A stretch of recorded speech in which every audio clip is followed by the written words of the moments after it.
Júnior. Vamos agora, né, falar de EDO linear homogênea de segunda ordem com coeficientes constantes. Em EDO tem até uma premissa, né, que muita gente brinca, que quanto maior o nome dela, mais fácil é de responder.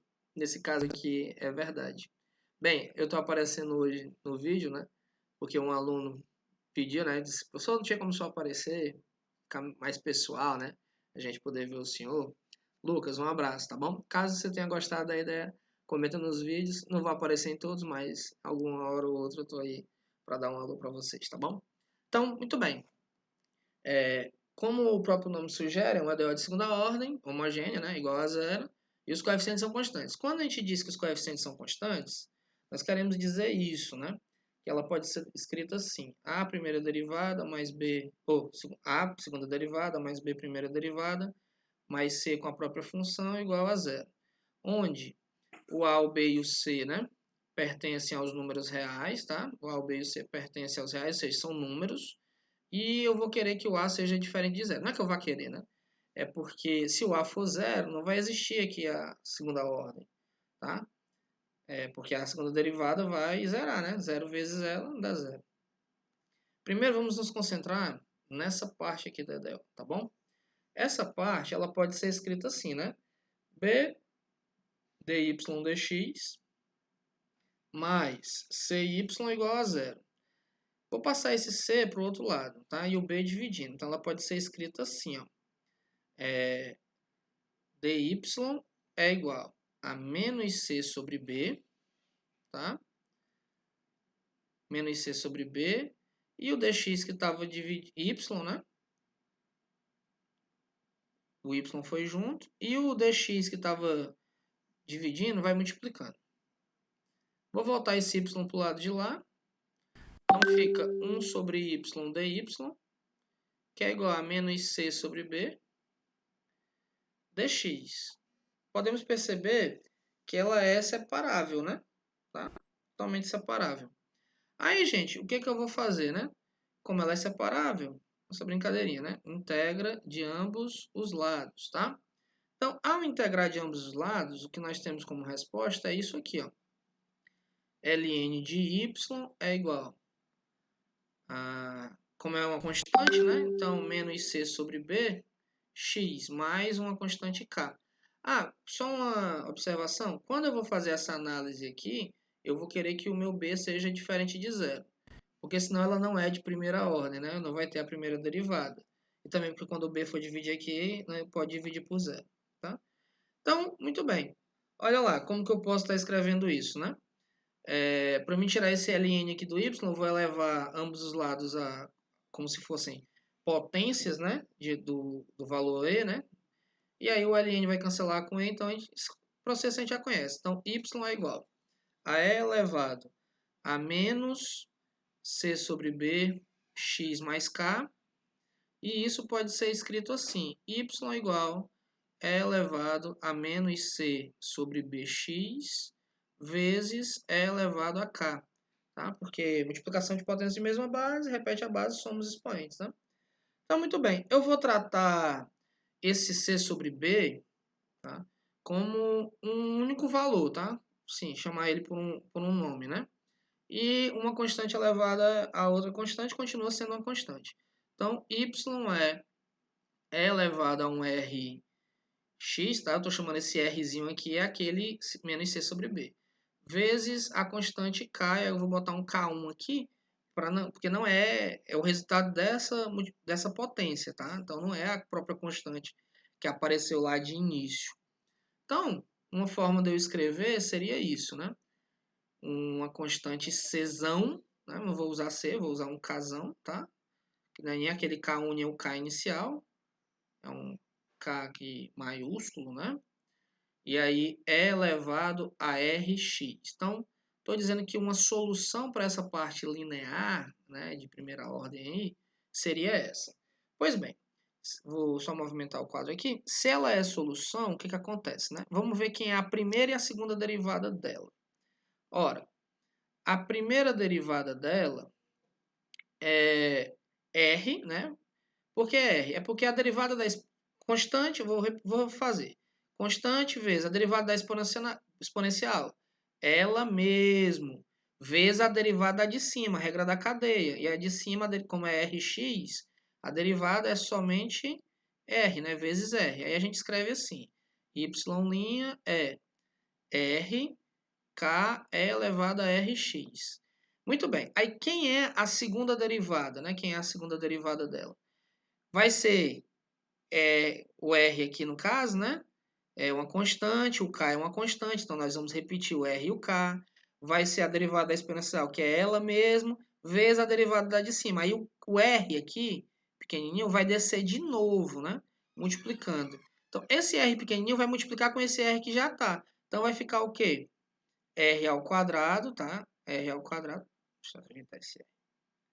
R ao quadrado K é elevado a Rx. Pronto, está aqui a segunda derivada. Vamos fazer a substituição desses três valores. Quais valores? Na própria função. Olha lá. Vamos substituir a segunda derivada na função, a primeira derivada na função e a própria função. Tá? Quando fizermos isso, o que nós vamos obter? Então, deixa eu afastar aqui. Olha só. Então, nós temos todos esses valores. Quem é a EDO mesmo? A EDO é A, que multiplica a segunda derivada, mais B, que multiplica a primeira derivada, mais C, que multiplica a função, igual a zero. E aí, no lugar da segunda derivada, eu vou colocar esse valor, então vai ficar A, que multiplica R ao quadrado, K, elevado a Rx, mais o B, que multiplica a primeira derivada, né? A primeira derivada é RK, só um instante, RK é elevado a Rx, né? Mais, vou afastar de novo aqui o quadro, CY, então C vezes a própria função. Quem é a própria função que eu encontrei para a parte de primeira ordem?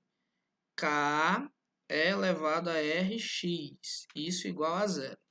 Percebam que em todas as partes aqui, nós temos um fator comum, né? Que seria quem? K é elevado a Rx, K é elevado a Rx, K é elevado a Rx. Então, eu posso pôr essa parte em evidência.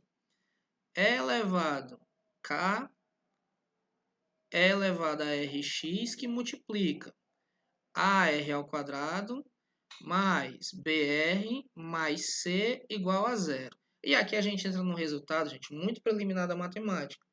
Produto de dois números dando zero, né? Só que tem uma coisa.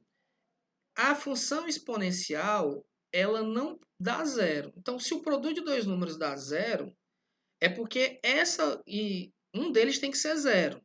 E como essa parte não é sempre diferente de zero, logo essa parte tem que ser zero. Daí o que acontece? AR ao quadrado mais BR mais C igual a zero. Essa equação tem um nome, tá? É a equação característica associada à nossa EDO linear de segunda ordem com coeficientes constantes. E nós queremos mesmo que ela dê zero, né? Desde o início, então basta que isso aqui aconteça, tá? E isso aqui eu conheço, porque R é a divisão de constantes, né? Até então desconhecidas, o A, o B e o C também são divisões de constantes, são constantes, então eu posso solucionar isso aqui, nada mais, nada menos, como uma equação quadrática, que é o que ela é, tá bom? Até porque esses valores, né, quando eles foram passando por meio das integrais e tudo mais, eles não foram os valores seguidos diretamente bonitinho da gente, eles foram acompanhando as variáveis x, né? Então, esse R aqui, mesmo ele tendo sido de início aqui visto dessa maneira, ele é um valor desconhecido que eu tenho que encontrar. E aí, gente, nós temos... Vou só agora mover o quadro aqui, para a gente poder continuar aqui da equação característica A associada. Então, isso quer dizer que se eu tiver um EDO A segunda derivada, mais b, primeira derivada, mais c vezes a função igual a zero, isso vai gerar para mim uma equação AR² mais BR mais C igual a zero, que é, como eu falei de início, equação característica associada, que é uma equação quadrática, e daí eu procuro as soluções. E aí a gente entra numa formulazinha de bolo, tá? Nós temos algumas opções. Nós calcularmos o discriminante para aquela equação, ele pode ser maior que zero. Se ele for maior que zero, isso implica em quê, né? Que nós vamos encontrar para esta equação característica associada duas raízes, onde R1 é diferente de R2. Sendo assim, a solução que nós vamos encontrar vai ser C1 elevado a R1x mais C2 elevado a R2x. A soma de soluções, né?